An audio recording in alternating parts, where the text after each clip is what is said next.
Maligayang panunood po Kareka. Ang ating tatalakayin ngayon ay tungkol sa isang action thriller film na may pamagat na Death Race. Kaya sit back, relax, at simulan na natin.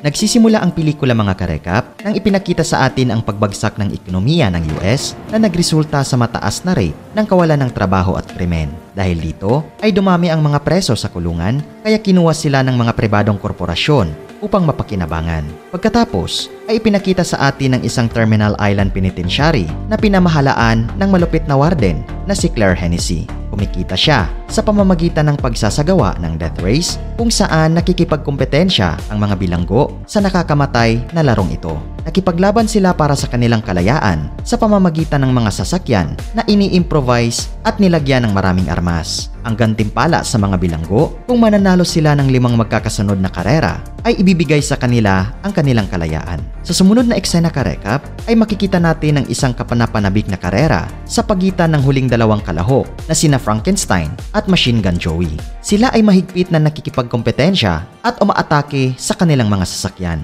Ngunit, hindi nagtagal ay ipinaalam ng navigator ni Frankenstein na si Cassie na hindi gumagana ang lahat ng kanilang mga sandata. Kaya, pinayuhan niya itong huminto dahil nanganganib na ang kanilang buhay.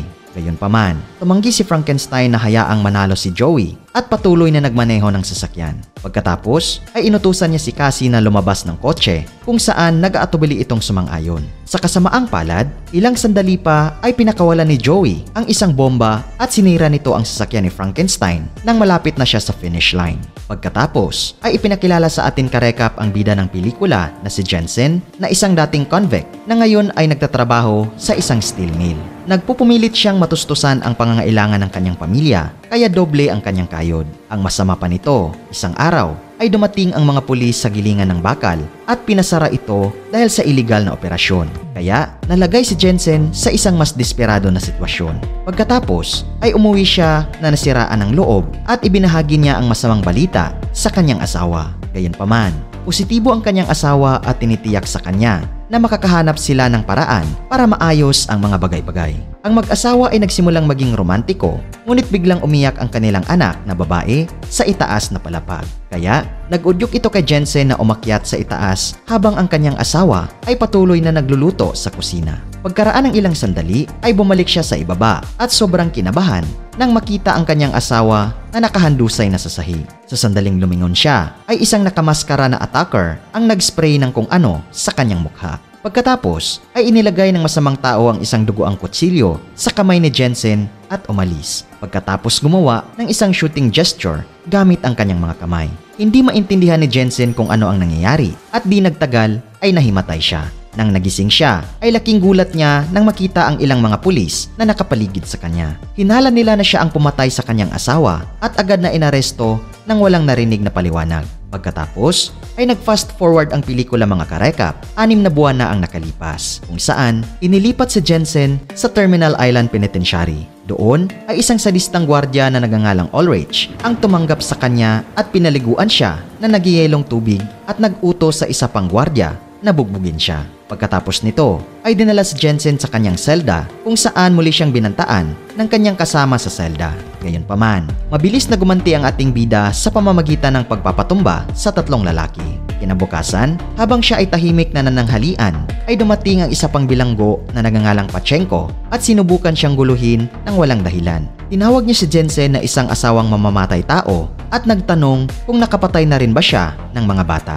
Dahil dito ay nagalit ang ating bida na nag-udyok sa kanilang dalawa na mag-away. Ngunit bago sila makapagdulot ng anumang malubhang pinsala ay ilang gwardiya ang dumating at pinaghiwalay sila. Pagkatapos ay hinawakan ni Ulrich si Jensen at dinala siya kay Warden Hennessy upang parusahan dahil sa pagdulot ng gulo. Gayunpaman, sa kanilang pagkikita ay napagtanto ni Jensen na siya ay dinala dito para sa isang lihim na motibo. Binasa ni Hennessy ang kanyang file at binanggit kung paano siya nakikipagkarera sa mga kotse at napakahusay na driver. Pagkatapos ay ipinaalam niya sa kanya na namatay si Frankenstein sa kanyang huling race, ngunit hindi pa ito alam ng publiko. Lumalabas na ang kanyang kawalan ay nagdulot ng isang makabuluhang pagbaba sa rating ng laro dahil siya ay napaka-popular at minamahal ng lahat. Bilang resulta ay hiniling ni Hennessy na palitan siya ni Jensen habang nakasuot ng maskara.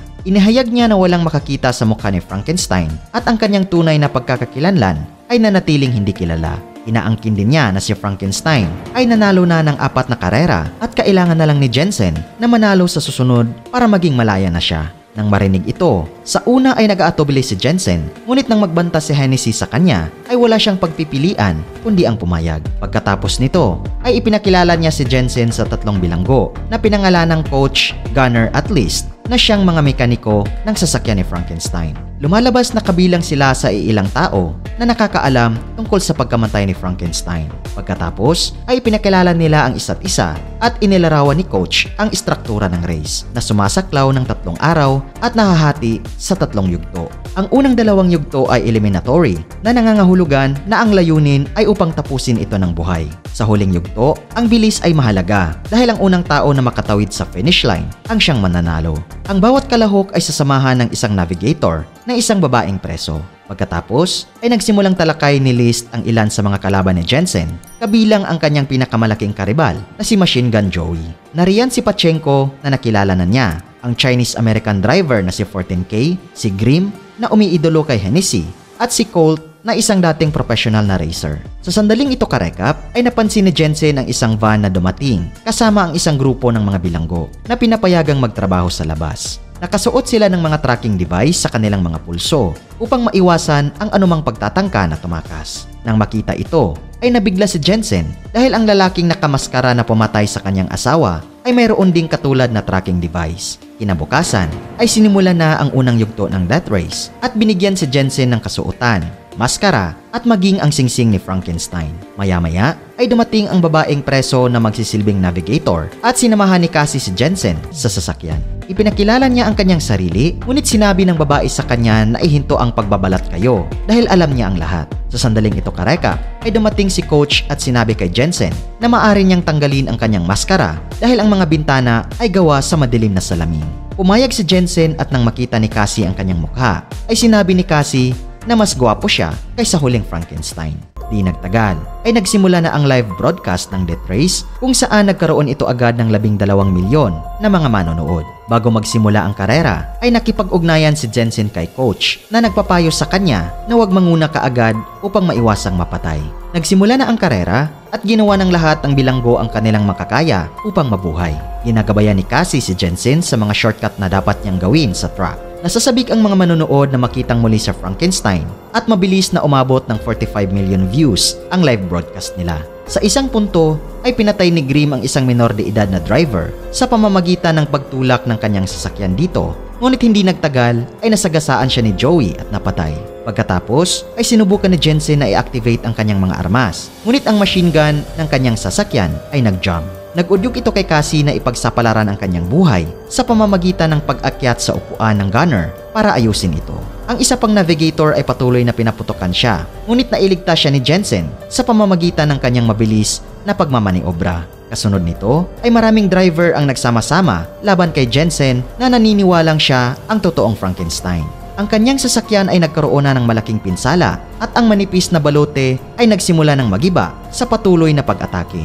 Pinayuhan siya ng isang nag-aalalang coach na huminto, ngunit gumawa si Jensen ng isang matapang na plano. Hiniling niya kay Cassie na magdiskarga ng isang tanker ng gasolina at sa lalong madaling panahon ay tumalsik ito sa buong sasakyan ni Colt. Pagkatapos ay nagisa ni Cassie ng sigarilyo ang sasakyang basang-basa ng gasolina na naging sanhi ng pagsabog nito at agad na napatay si Colt. Kasunod nito karekap, ang karera ay malapit nang matapos at lumilitaw na si Jensen ay nasa bingit ng tagumpay.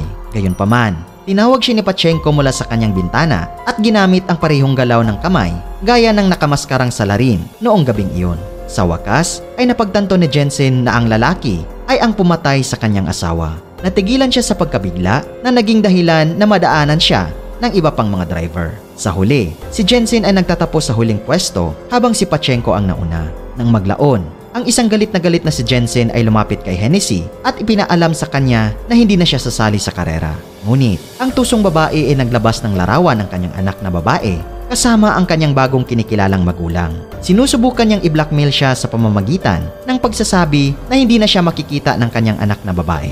Nang marinig ito, ay naging emosyonal ang puso ni Jensen at nag-aatubili siyang sumang-ayon na makikipagkarera dahil ito ang tanging paraan upang muling makasama niya ang kanyang anak na babae. Kalaunan ng gabing iyon ay nilapitan ni Jensen si Pachenko upang harapin siya tungkol sa pagkamatay ng kanyang asawa. Ngunit agad siyang nahuli ni Pachenko at ng kanyang mga tauhan at sinimulan siyang bugbugin. Habang pinipigilan siya ng iba, ay kinuha ni Pachenko ang isang malaking wrench at naghanda upang ihampas ito sa kanyang ulo. Pero hindi nagtagal, ay may umatake sa kanya mula sa likuran niya. Ito pala ay si List na sumaksa kay Pachenko gamit ang isang panulat. Sinamantala ni Jensen ang pagkakataong ito upang kunin ang isang napakalaking bloke ng bakal at nagsimulang lumaban laban sa kanyang mga kaaway. Pagkatapos, ay marahas niyang inatake si Pachenko at hiniling na malaman kung bakit niya pinatay ang kanyang asawa. Sa takot sa kanyang buhay, ay pinagtapat ni Pachenko na inutusan siya ni Hennessy na patayin ang kanyang asawa. Ipinahayag niya na dinala siya ni Ulrich doon upang gawin ang karumal-dumal na krimen. Ngayong alam na ni Jensen ang katotohanan, ay gusto na niyang tapusin ang buhay ni Pachenko. Ngunit ilang gwardiya ang dumating sa takdang oras at sinupil silang dalawa gamit ang mga stun gun. Kinabukasan ay nagsimula na ang phase 2 ng death race at 6 na lang ang natitira sa kanila.